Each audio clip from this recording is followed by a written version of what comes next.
လေလန်းကဓမ္မတန်းပြူလေးတွေဖလန်းဖလန်းရွာထိတ်ကထန်တော့လူပြိုလေးတွေပေါ်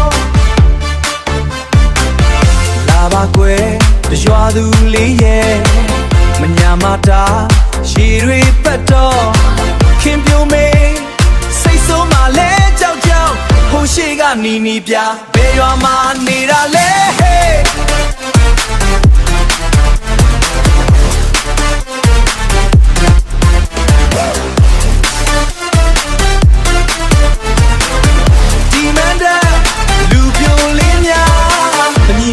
အော်ကဟစ်တော့ရှက်ရှက်နဲ့ပြေ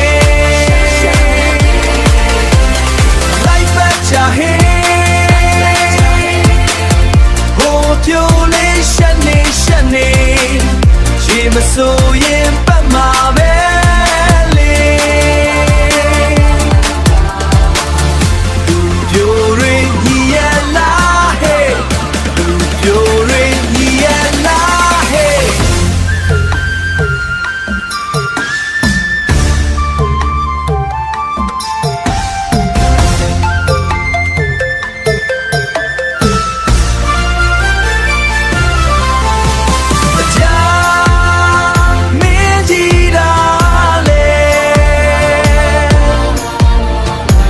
ပါဘူးကွယ်ခင်ပြိုမေးရဲ့တနေ့မှတစ်ခါတကြံမှာရေစိုးရွှဲဖို့ရွာလေကိုထွက်ခဲ့